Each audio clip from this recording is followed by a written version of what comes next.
The book of Revelation begins with grace and peace to you from him who is and who was and who is to come, and from the seven spirits before his throne, and from Jesus Christ, who is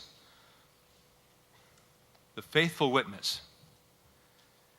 Those who follow Christ have to do the same thing he did, which is to give witness. We do that a lot of different ways, but it all involves pouring out something of our lives as we do that. Now, we have a remarkable and wonderful RS faculty at Westmont. I'm proud of that department and the people in it. I count them my friends, and what a joy it is to entrust you students to their teaching. A woman who has had a great impact on me with her faithfulness and her integrity and courage and her story is Dr. Helen Rhee. And I urged her to say yes when I invited her to come and speak to you all this morning. Helen, we welcome you in the name of Christ. May God give you joy and power as you speak to us.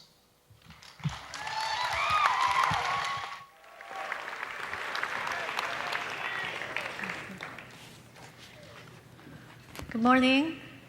Good morning. Hi, everyone. It's a tremendous honor to stand before you. I keep forgetting that I do have a mic up here, so I keep sort of reaching something, but never mind. I will share with you my experience of God's grace this morning. My story is just one among many millions of testimonies about God's faithfulness and grace, though it is also very personal and deeply real in my own context. Born in a devout Christian family in Seoul, Korea, I was raised to believe in God and Christ in a very personal way. But there was one particular experience that was especially formative in my encounter with Christ. When I was 3.5 years old, I had a disease called osteomyelitis on my left arm, here. It was considered to be fatal, at least back then in Korea. I'm talking about mid-1920s. 1970s. Not that old. Oh dear. Well, basically, osteomyelitis is an acute infection of the bones spreading rapidly throughout my body. My particular case recurred every 15 days. Infection recurred every 15 days and required a new surgery each time it recurred, which made my situation rather bleak and virtually hopeless. Given my young age and the pace of its recurrence, a number of surgery required, and a period of healing from the surgery it all required. Now, according to the doctors who had examined me, my infected arm had to be amputated as soon as possible. But a chance of survival was still slim due to my unique situation and predictable complications. After having exhausted various kinds of medical treatment without much success and not wanting to take a chance with amputation, my parents decided to stop the treatment, and they turned solely to God and cried out for his power and mercy. So what happened was that my mom took me to a prayer mountain. That's what the Koreans call it. It's like a simple, very plain retreat center in the mountain area with individual prayer cells.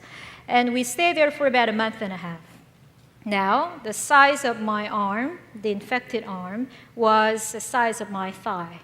It was filled with a lot of stuffs that you don't really want to hear about.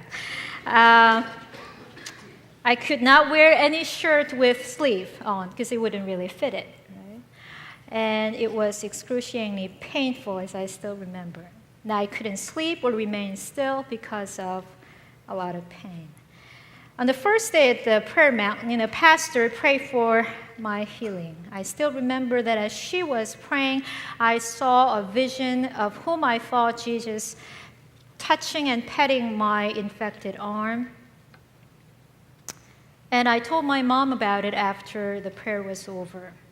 Now, after that experience, to make a long story short, a series of things began to happen during my stay there. One day, when I thought I was alone in the room, I would begin to run in a circle, which was an unthinkable thing to do in my state. I mean, it's just to move my arm was excruciatingly painful. Now, after a week later or so, I also, when I thought I was again alone in the room, I would not do any kind of things like this before whenever someone was actually present, although I didn't realize that all along my mom had been sort of monitoring me through a hole in a door. But I began to crawl and walk on my elbows, like with this size of arms. Another unbelievable thing to do. After having witnessed a series of events like this, my mom decided to take me back to the doctors, the same doctors who had examined me earlier, for a checkup. Now, when all those doctors re-examined my arm, lo and behold, they found no infection. The infection was gone. Although complete restoration of my wounds from this infection took a couple more years, God did heal me, I believe, from the fatal infection then. Now, through this event, though I was still very young, I did experience Christ literally as a Savior of my life. Subsequently, my faith in and knowledge of God grew, especially through our family worship service. Our family had a daily worship service all throughout my life, and also through the Bible studies with my parents and the active involvement in the church life. My health was restored completely, and I even played a number of sports. Believe it or not, I was pretty athletic then, so including track and field, some short distance running, and shot put, baseball, basketball, soccer, handball, ping pong, and I also dabbled in martial arts. Now, fast forward to my junior year in high school, still in Korea. One day in March, I felt really dizzy and collapsed at school. I had no idea what was going on. I was taken to emergency room in the hospital.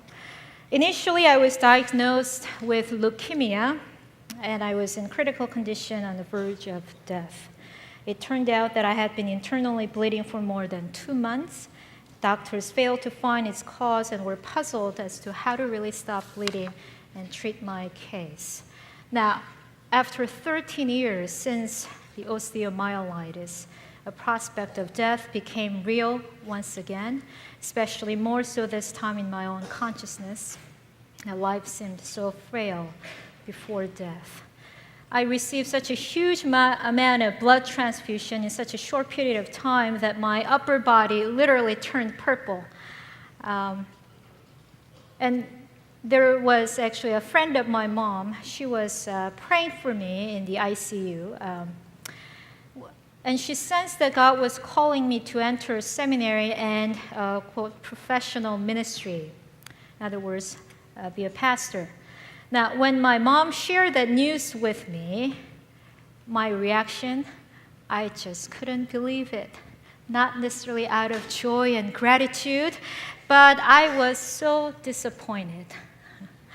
And I thought that my life is over.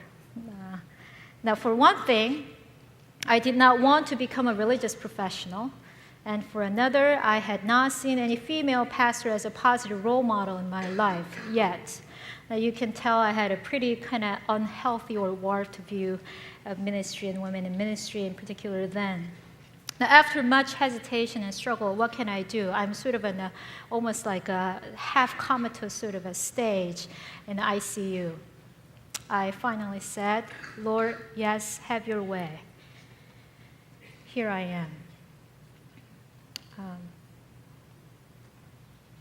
Now, after that, about within 12 hours or so, the doctors actually informed us that the bleeding, the internal bleeding, I also had ulcer and so on, stopped.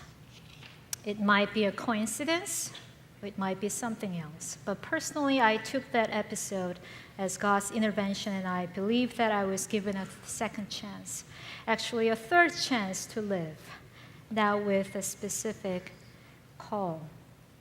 Thus, another God-spared life of mine embarked.